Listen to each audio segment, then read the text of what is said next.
Hey, have the cicadas taken Hey, you away well, yet? that was quick. You know what? We haven't seen one.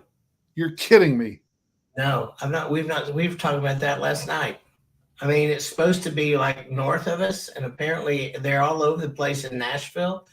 I've not seen one, and I guarantee if I'd seen one, if they were flying around, Obi would be going crazy because he chases anything that flies, This, birds. I mean, I'm looking out my window right now, and the air is just full of them swarming around the trees. It is unreal. The sound is so loud. I feel like we're having to yell at each other in our house. I don't know if you can hear them on this microphone or not, but No, I can't. it's, I can't hear them. it's the worst I I don't know recall if I'm since. freezing up or you are. I'm not sure. I'm not getting any messages saying it's me.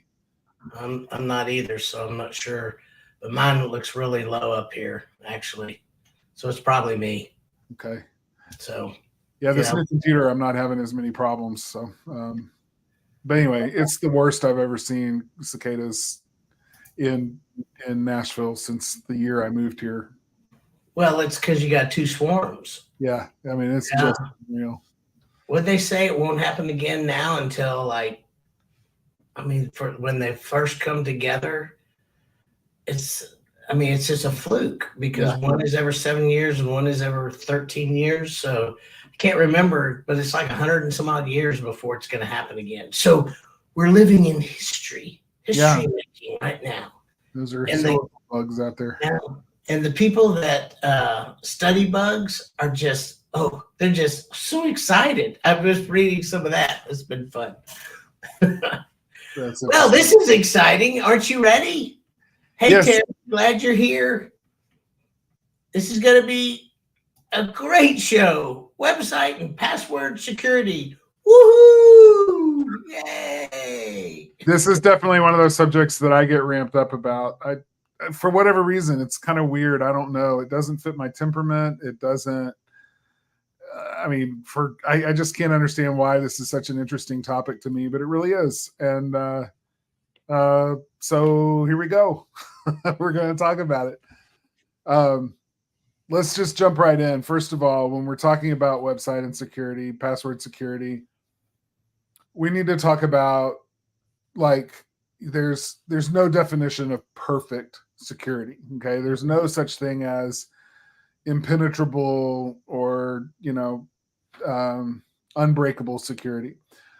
Everything can be broken given enough time and with enough will and effort and resources. Everything can be broken. So what we're really talking about is reasonable security, right? Like the efforts that go far enough. Like it's the 80-20 rule. Okay, 20% of your security efforts are going to yield you 80% of the results of security. So if you do just a few things differently than you might be doing them now, you'll see a drastic increase in the effectiveness of your overall security for both your website and your passwords. So the reason for that is because of the way that hackers think. Um, Hackers are lazy, and they're just bastards. What can I say? They're lazy bastards, and they don't. I mean, unless it's like the CIA or some government server or something that they're trying to hack for really high value target.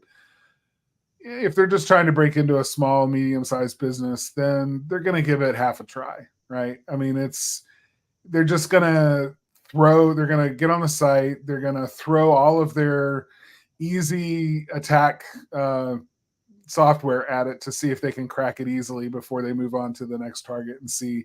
They're just looking for low hanging fruit. They're looking for easy targets that they can get access to, quickly move through a database to see, are there any credit card numbers being stored here? Is there any personally identifiable information that might be valuable on the black market?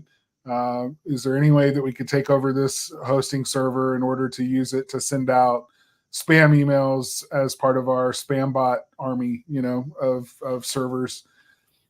So they're not going to spend just a heck of a lot of time trying to crack your security, but they have statistically significant, like they know that for every site that they try to hack, for every password that they try to hack, there's a certain order that if they go in, they're likely to get a hit. They're likely to crack it quickly. The first thing we need to talk about is, I mean, they move through like a series of like an SOP, if you will, a standard process. The first thing they do is they try to uh, guess the password, and they'll go through. Taylor, can you hear me? Yeah. Is it that one? That's Yeah, the that's sure. That one's fine. Um, I'm still kind of talking about how they think, but they go through uh, like a set of about 100 commonly used passwords, and these are passwords that they see being reused across the internet all the time. You just do a search of um, top 10 passwords of 2023, right? And there's a published list of like the most popular passwords for that year. Every year for the past, I don't know, 50 years probably. There've been, and it's usually stupid stuff like password, right? The password is password or password one or those kinds of things. So they'll just start with the stupid stuff first and catch a few people that were just really not even trying to protect their accounts. And once they get into those, then once they get into one, then what they'll try to do is reuse that password and try a whole bunch of other services that might be connected to your website or in your email inbox. If they've hacked your email inbox, they'll look and see who's his banker. Who does he do banking with? And there's a Wells Fargo email. Oh, well, now we know he works for Wells Fargo, or now we know he does business with Wells Fargo. So they'll go try that same password over at Wells Fargo and see how far that gets them. Right? Reused passwords are one of the biggest things that one of the biggest culprits with regard to making it easy for hackers to get to do real damage. I mean, you hear these stories of people that just use the same password for everything. It's like, oh man, if you get your email hacked, I feel for you, dude, because they're gonna own your life. I mean, they're just gonna own you, and it's not gonna be nobody's fault but your own because you reused an easy to guess password. So we're going to talk about some strategies for making better passwords and everything else, but let's talk about password managers. It used to be back in the day, not too long ago, 14, 15 years ago, we would teach a password clinic, and it just takes 5 minutes to learn how to create a secure password that's unique for a unique secure password for every single login that you have in amongst your websites that you have logins for. And it was a formula that we would teach, an algorithm, if you will, that we would teach that helped you pick specific symbols and letters and a strategy and a formula for creating a unique password. And it's still better than nothing. It's still actually really good. But since then, these password managers that are now out, these little software, it's a Chrome extension. It's a little standalone software that runs on your computer that fills in, the autofill stuff on your computer. These actually can be even better because they're making use of longer passwords that are truly more randomized. In other words, it's not following a formula. It's not following any rules for how it's created because, the problem with the formula is it's great. It'll create unique passwords for every single login. But if somebody guesses your formula, then they can still get into every single site that you log into because they've guessed how to create the password based on your formula. So these password managers, and the one I'm thinking of, right off the bat is LastPass. That's one of the most popular. There's another for was really popular for Windows machines called RoboForm. There's OnePass. There's many different ones, and they're all really good. Some of them better than others, and sometimes they run deals and things. Our company has settled on LastPass as being the standard for our business because they have business accounts that allow us to share passwords among each other, internally without ever having to share the password in the clear, without ever having to, send it as a text message or put it in an email or chat it to somebody in our inter-office chat. So it makes it really secure that way. It never leaves the secure environment. And we have the ability to control access based on who's employed and who's not at any given moment. So if somebody up and quits today, or I have to fire somebody, I can go in and immediately revoke all of their privileges so that they can no longer access their passwords or the accounts that are associated with those passwords. So it provides a very quick way of managing security, because anybody who's been in business very long at all knows that one disgruntled employee, given 5 minutes, can do a world of hurt, on their way out the door. So, it's very important to control those things. And I'm going to just jump in here too. Yeah, good. I feel like I'm talking too much. Yeah, you're the one that knows more about this than anybody, but I'm going to jump in here and say hello to Alyssa that's here today, and also to Marie that's here. Thank you so much for being here. We really appreciate it. And the other thing I'm going to say, here's another issue that we run into a lot, is people don't know who controls their Facebook, Instagram, TikTok, Pinterest, YouTube channel. They don't know who controls it. Somebody set it up and they have no idea who it is, and they don't know the passwords. They don't know how to get in, and they want to utilize it. I mean, that's huge. So that's the other part of this. Is part of the security is make sure you own your own stuff. Somebody sets it up for you. Make sure they give you, they set it up in your name with your email. You can go in and change the password. I mean, these are things that you need to do to make sure that you have ownership of all your stuff in social media. So I just want to throw that out, because to me, that's part of password management. No, it absolutely is. It absolutely is. So I want to move beyond the strategies for creating good passwords and managing those passwords. Check out LastPass. Check out those different ones. For very little money, you can get a personal account for them with all the bells and whistles that do all the things, and you can use it on multiple devices. They have family sharing plans to where you can share passwords among your family for Netflix and Hulu and whatever else that you need to share passwords for. Our family uses it as well, so it's been one that's been really good to us. And still, you hear stories in the news about how LastPass was hacked. Well, when you start understanding what was hacked and how it was hacked, you realize that they didn't gain access to just a whole lot. And they certainly didn't gain access to people's accounts and logins and passwords because of the way that they work. So the security models on them are pretty sophisticated and well worth the investment of $20 a year or whatever it costs to have. And then you don't have to remember your passwords, and any of your devices automatically have your passwords right at your fingertips. And it's just it's probably the best way to do it right now. Even on mobile. Yes, even on mobile, because you got an app. That's the other thing, which I love, because everything's already in there. And I don't know about y'all, but I get kicked off mobile all the time. It says I got to sign in again. I got to do this again. I got to do that again, and I can get into my LastPass really easily and get in there. So, well, let's talk about help. I've been hacked. What happens when you get hacked? Because this is a very typical story. We used to get it a lot more than we do now. For the clients that we manage, when we manage their website and all of that, we've had a really successful track record, knock on wood, for quite a while now, for a number of years now, where we've not had a single site that we've managed that has been hacked.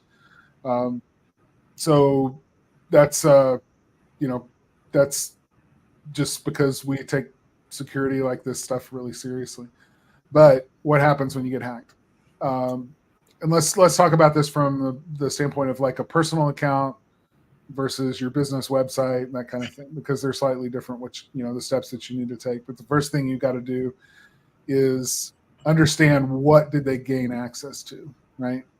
If somebody just guessed your password and got into your account through a password hack, what can they see? What access do they have? And then you're going to make a list of all of the things that you got to go change now, right? So it could be that you need to change. Not first thing is you're going to change your password, right? You're going to get in there and change that password as quickly as possible to something secure and robust. But then you may need to look and see, did they access anyone else? I mean, was there other information in that system that was personally identifiable for you or for anyone else? And if we're talking about a business system, like maybe they hacked your MailChimp account. Well, now they've got access to all the names and phone and email addresses, rather, for your entire client list that's been imported in there. So that's valuable to the black market. And technically, you have a responsibility to inform your customers that your MailChimp account was hacked and that you have reason to believe that the client, that your list was downloaded and by a nefarious actor and somebody who hacked the site. So you need to let them know that. There are definitely laws and things about how to handle being hacked when it's in a business context and personally identifiable information that isn't yours might have been stolen. So you'll want to do some research on that and find out what the law has to say about what your duties are to inform those people who might have been affected by a breach, by a hack. If it's your website, somebody has defaced your homepage or defaced your website. They've stuck malware script or something on the homepage, and so people who are visiting your website might be fooled into thinking that they need to fill out a form or click to some other place, and suddenly they're no longer on your website and they've wandered off the deep end into dangerous territory. This happens frequently with people, and so the first thing you need to do is probably pay someone to go in and clean up the mess. Somebody who is experienced to look through the code of your website on every single page and every single plugin and every single little place where malicious code likes to hang out, where they place it, to look for it, remove it, and test the site to make sure that it is again secure. So to improve your security and all of that is just not worth trying to do it yourself. You need to pay a professional to go in and do it for you. And you get points if you hire somebody to go do that for you. If there's ever a question about how somebody stole a credit card number from your site, and you can show that you've done the right things according to compliance to the rules, then you're establishing a paper trail that shows that you were acting in good faith to do everything you could, again under that definition of reasonable, that you're doing everything you can to secure your website and the information that's stored in that website or those accounts that were hacked. So you want to establish that. If you hire somebody to help you do it, then you're bringing in an expert. Speaks volumes about your attention to the matter and taking it seriously. So definitely a good idea to involve someone who's an expert. Carter, I'm going to ask a question to you. This is my question. How much does it cost normally to get somebody that's just to hire someone to do something like that? Do you know? Yeah, it really depends on the size of the mess and the kind of hack that it was and the type of system. I mean, it can vary quite a bit. So there's not like a normal price, really. If you have a WordPress website that got hacked because of a plugin that wasn't updated or something, and they came in through a backdoor, through a code, rather than through a password hack, then they're going to drop malicious code throughout your site, and it'll propagate. So with it, if you find it and remove it, you go back the next day and it's back again because you didn't get rid of the root problem, and it just kept re-adding it to your website. And you can play that battle for weeks before you finally break down and hire somebody. But to get help to do that sort of a thing, it's usually an hourly basis, and I've seen anywhere from $30 an hour for someone overseas to do it to like $150 an hour for a reputable person in the States to do it, same job. Yeah. So, and that just, and some of them will offer a guarantee. If it comes back in the next X number of days, we'll go in and remove it for no additional charge, that kind of thing. And there's sites out there that can help with that exact thing. Your first line ought to be talk to your hosting company. Oftentimes your hosting company has support that they can offer you because they know their systems, they know where the hackers like to hide the stuff and how they access websites on their systems and all of that.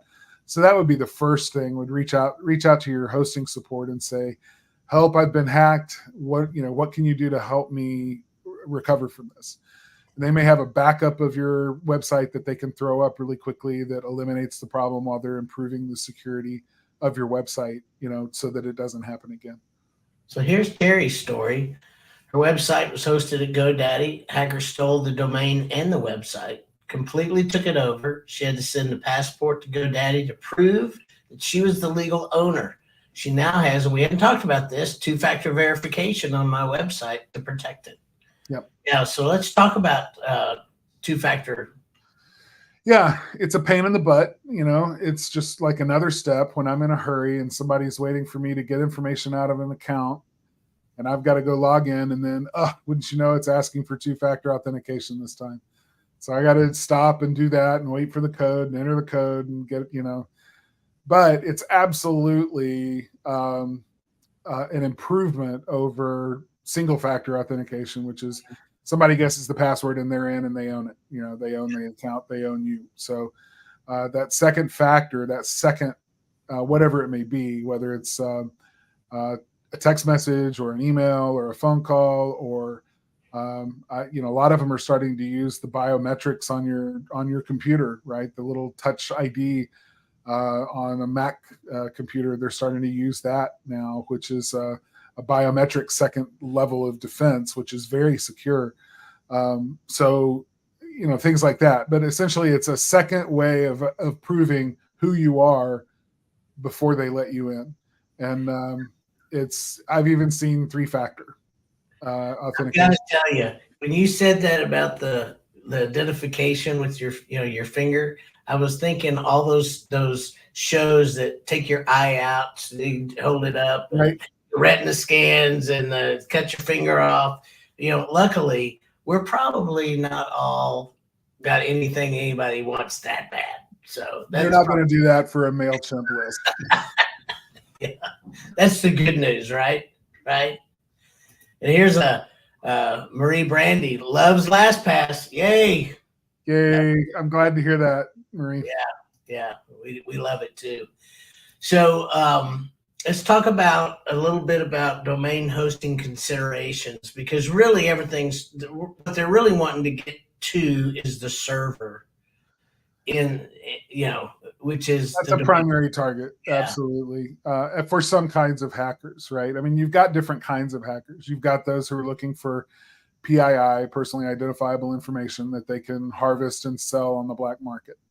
Then you've got people who are looking to turn your server where your website is hosted into an email server farm, or add it to their server farm or their bot farm, where it's just a whole bunch of slave servers that are sending out hundreds of thousands of emails per minute, to spam people, spoof people, scam them, phish them, just basically bad actors.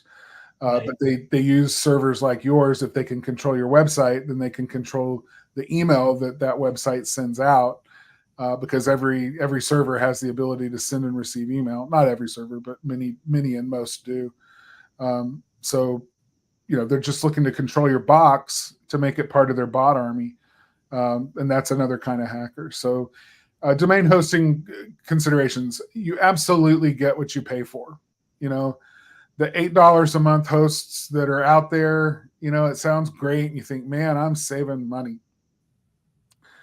Let me tell you, you get hacked and you contact their support to find out what they can do for you. And you find out you are truly orphaned. I mean, you are well and truly on your own. And that's not a fun place to find yourself. And it's certainly not something that, if you're running a legitimate business, that you want to be scrambling around for 5 or 6 days while your site was down, and you didn't find out that your site was down, until 3 weeks after it was hacked. So, we're talking a month now that your site has been defaced and could be defrauding other customers who are visiting your site. That's just not a position you want to be in. So you really do get what you pay for. What I look for in domain hosting now is support almost more than anything else. I want a host or hosting company that understands exactly the kind of website that I'm wanting to host with them. If it's WordPress, then I want a WordPress host, someone who just specializes in nothing but WordPress. That's the environment that they understand. All of their support personnel are experts in WordPress. If I have something happen to my WordPress website, their support is going to be able to jump on a call, and we're going to have a very quick conversation that's going to be fruitful, give them direction on what to do to solve my problem for me. And I'm willing to pay a little extra in order to have that. Your business website is ground zero for all of your business activities, and you cannot afford to have it hacked for long. So looking for hosts that specialize in the kind of site that you have is, I think, crucial, and making sure that they've got a level of support that can help you restore your website if it does get hacked. And most of them, if they have that capability, will absolutely advertise it and tell you what that entails. Yeah, and I like the double blind backups. So if one server goes down, they still have it. Yep. I mean, there are a lot of things like that, and I totally agree with that. So I got nothing else to add there. So let's talk about being proactive. What do? We know we got to change our passwords. All right. Yeah. What other things do we need to do? So it's common to think that changing your passwords frequently, like for your bank or whatever, you go in every 6 months and change your password, that makes it more secure. It really actually doesn't, because of the way that these hackers do what they do and hack, try to guess passwords. Changing your password frequently actually doesn't really do a whole lot in terms of increasing the security of an account.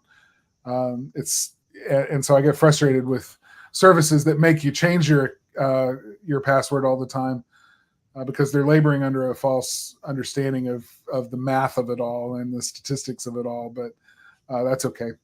But you absolutely want to make regular backups of all of your content. So when we're talking about your website,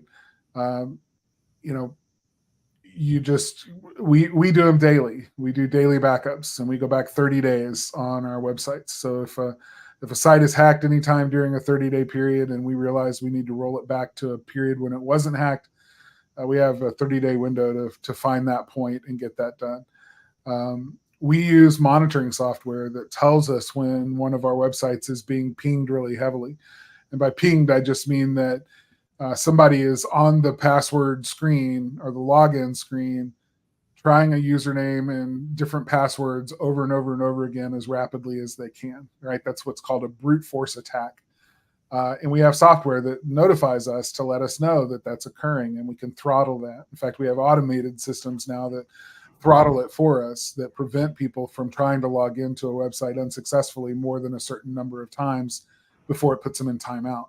So it slows down the hackers. And when the hackers are getting slowed down, they realize this is not easy, and I'm lazy, and I need easy. So I'm going to go find somebody else to pick on. Those are all things that you want to do. Employee security training. There's some great services out there. Webroot is one that I think has brilliant training that it can offer to your employees. Depending on the kind of business you're in, you may have different requirements. But if you're storing personally identifiable information or financial information, then you actually have a requirement to train those employees who have access to those credit card numbers or that personally identifiable information for customers.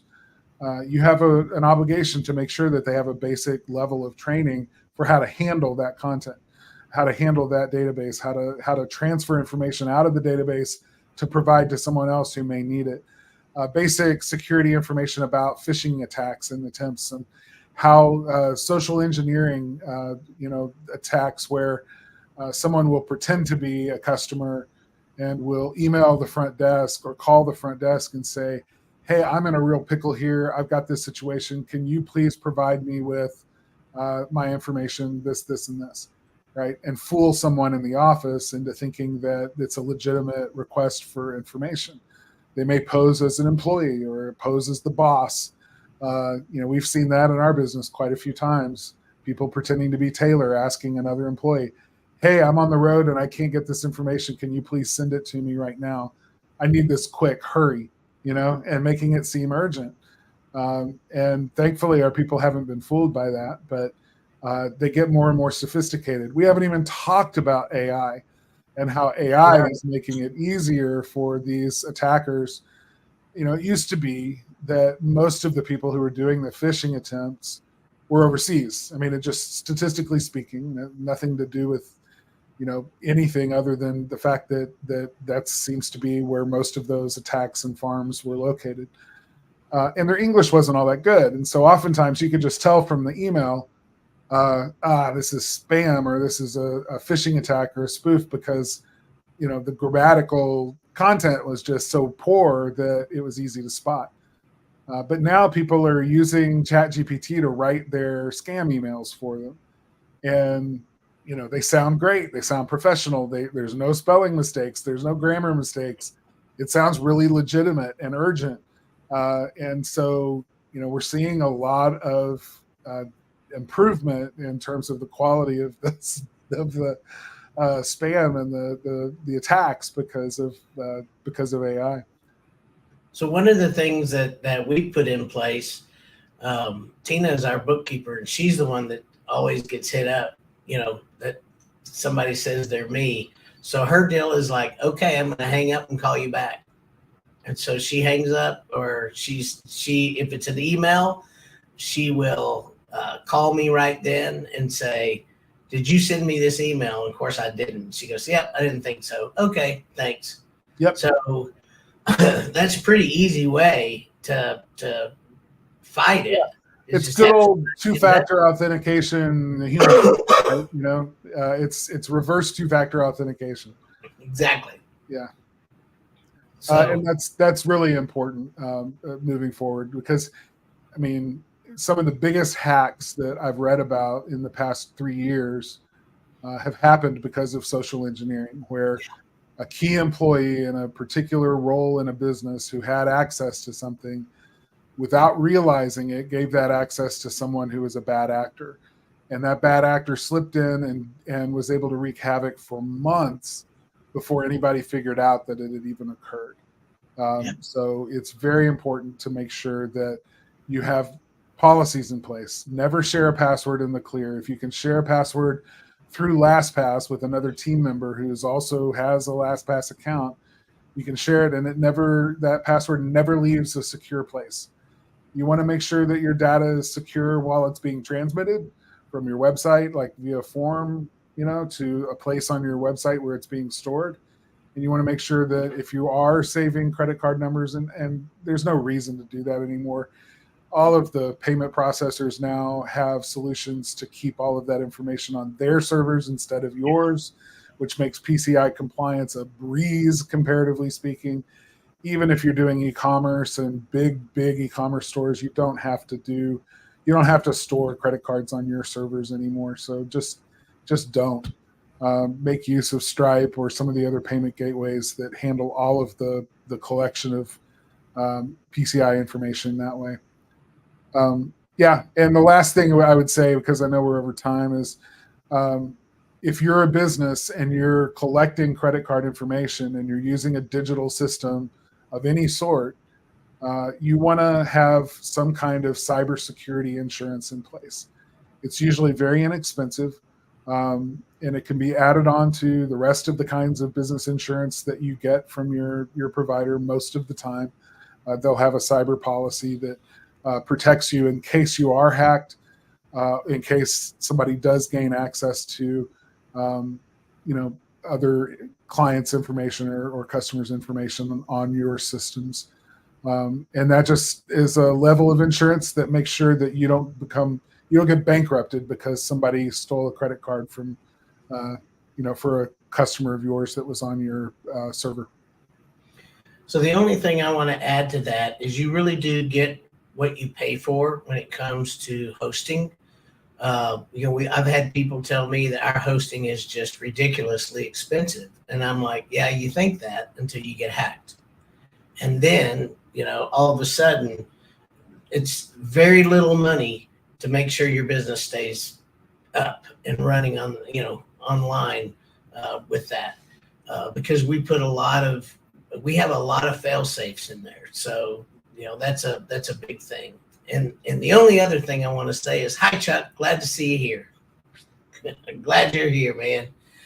Oh, so that was good, Carter. And Spark Live is also released as a podcast on Spotify, iTunes, Google Play, Podvine, or your favorite player.